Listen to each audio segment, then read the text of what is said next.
it is me, Amanda. Nice to see you again. Hello. Welcome. If you have not been here before. So today I am doing a video that was not very planned, but then again, none of my videos are really planned. But to be honest, I have always wanted to do a story time for a long time. My life isn't really exciting, so that's a problem. I don't know if you guys think that my life is amazing or if I just come off as a very fortunate person, but that is absolutely wrong. My life is just a series of unfortunate events. So many weird and awkward things happen every single day, but these are the moments that I believe are probably my top 5 most awkward. It was so hard trying to remember all of these events because when something super awkward happens, I try to just put it in the back of my head or just completely erase it and pretend it never happened. If I remember more super embarrassing stories, I could do a part 2 of this if you guys end up liking it. If not, I could just stick to vegan food and vegan stuff and makeup. That's cool too. With all that being said, let's start hearing awkward stuff. Sometimes I wonder, why am I doing this to myself? Why am I putting all my awkward stories out here in the public to thousands of people? And then I remember, YOLO. So my first story, it starts young. It starts in 3rd grade. This one is really classic. I feel like this has happened to so many people. Okay, so I'm sitting in class and then it's story time. So the teacher goes and sits down on a chair. So we all sit around her, crisscross applesauce, and then she's telling her story. It goes on for a bit. You know how long stories can go. All of a sudden, I feel my digestion working. I just know that I'm about to fart. And I know it's coming. Sorry if this sounds gross to anybody. You know that situation. You know that feeling when you're just sitting somewhere and then you automatically feel that pressure. Do I hold it in and let my body just take care of it? Or do I just let it out and hopefully it's silent? Most of the time, I kind of know when it's gonna be silent and when it's gonna be loud. So apparently this moment was not one of those moments because I let it out, but it was very loud. And when I say loud, it was loud. And it was so loud, by the way, the teacher stopped telling her story because everyone was just wait, what? I could feel the eyes. People that were right next to me knew it was me because they were right next to me. I turned and looked at the guy next to me and I was just I feel like a lot of people knew it was me, but I was just making it worse by blaming it on other people.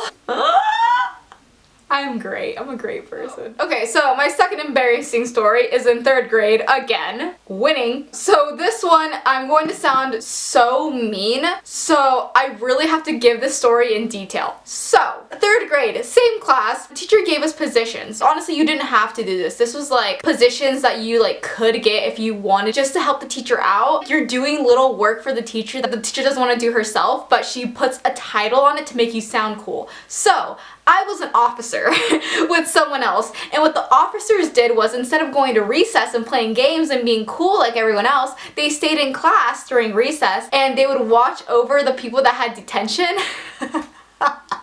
I am so lame. The biggest crush on this one guy and he had detention. So imagine my excitement. My crush and I think 2 other guys were sitting at their desks and they just had to sit like this and put their head down basically like that. And what the officers had to do, so me and some other person, we had to walk around to make sure that the people that had detention weren't talking or weren't doing anything. They had to keep their head down throughout the entire 30 minutes, which now that I think about it, sounds like abuse and sadness. I remember walking around and then my crush, he looked up and then he looked at me and then I was just put your head down. I was taking over my position so badly. And he just gave me a dirty look. He was he kind of put his head down, but not really. And I said, put your head down. And then I touched him.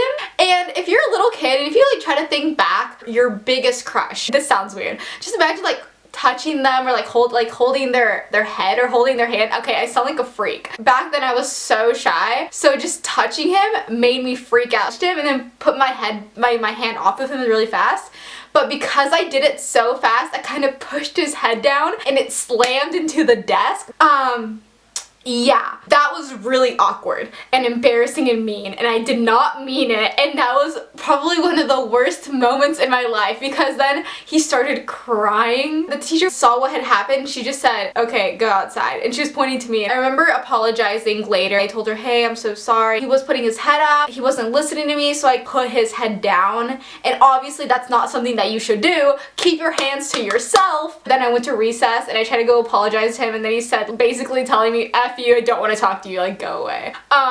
So that's what my first crush went. I liked a few guys back then. I didn't get any, but you know, I admired from afar. So that was embarrassing story number 2.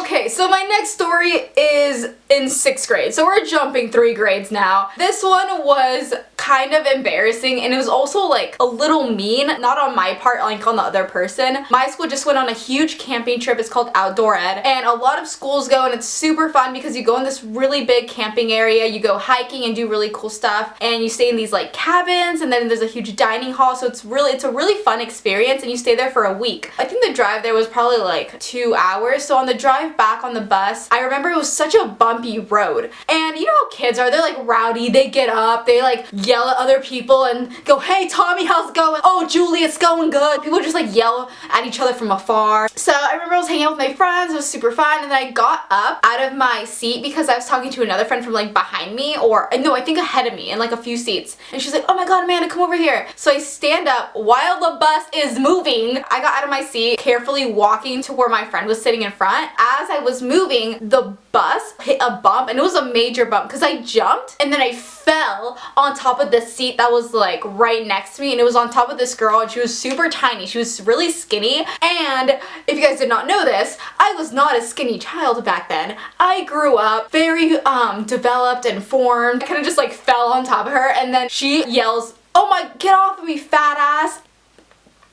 She said it so loud. Not everyone on the bus heard because it's so rowdy, but like a lot of people did hear from that were sitting around us. Just for her to say that in front of so many people, I felt so awkward. I could already feel the sweat coming off my body, my face blushing. I immediately said, okay, big nose, because I'm so good with comebacks, and because she was pretty and skinny, so I was just like, big nose. I was so sad. I just awkwardly went and sat with my friend, and then she told me, oh my god, are you okay? Because she like saw me fall, but I don't think she heard like what the other girl said, and I was just like, I'm fine. I'm totally fine. It really made me insecure, and it made me really sad, kind of like the rest of the drive home. But then when I got there, my mom had food for me, and I felt really good again. That was embarrassing story number 3. Okay, number 4, and this one happened around 6th or 7th grade. I have no idea. All of my little kid years are just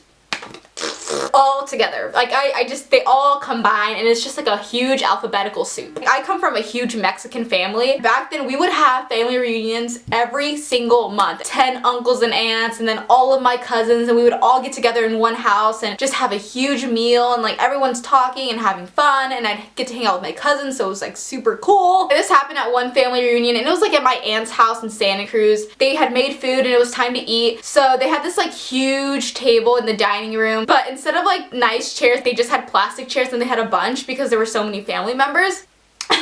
Sorry, I had to catch my breath and swallow my spit. Anyways, I go to sit down. I don't know how it happened. I think I like picked it up and I was gonna sit down, but instead of the bottom of the chair touching the floor, it went like this, so sitting on it kind of bent the bottom of the chair, and then it cracked. So I sat on the chair and it broke immediately, and I just fell, and I had my food, so I like grabbed everything and I fell on the floor. Food and silverware and napkins, and then me on the ground just like this. Plastic everywhere. I was so embarrassed. I was wearing a skirt. That was my thing back then. I was like a skirt, and then it has shorts that are attached, so my skirt was just everywhere. And it was so embarrassing. I remember so many people laughing. All of my family members were like, oh my god, Amanda. And then they helped me up, and I just like ran to the bathroom and was like, oh. I remember just taking some time away to take in what had just happened. I was so embarrassed, oh my god. After that moment, I am so careful every time I sit on a plastic chair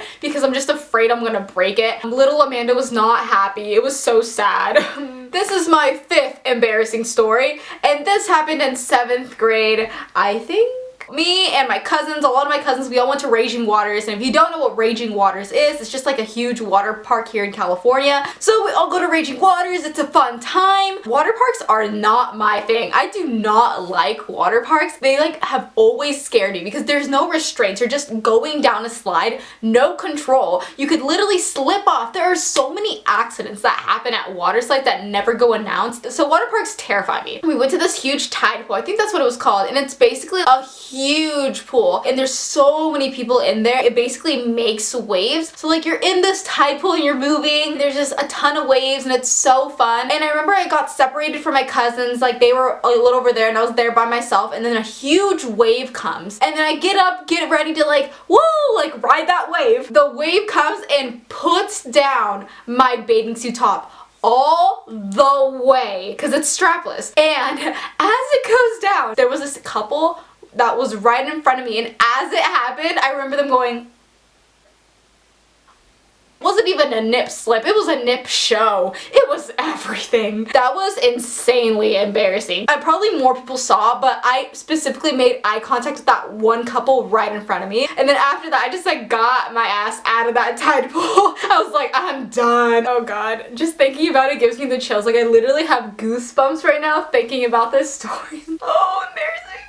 Wow! Alright you guys, and those were my top embarrassing stories that I could think of on the top of my head, because a lot of them are buried back there in my brains. If you guys want to hear more embarrassing stories, or if you guys want to watch another story time, let me know down below in the comments. All my social media and all other stuff will be down below in the down bar if you guys want to follow me on Instagram or on Twitter or on Snapchat, you know, like that stuff. That's it. I love you guys a ton and I will see you later. Bye!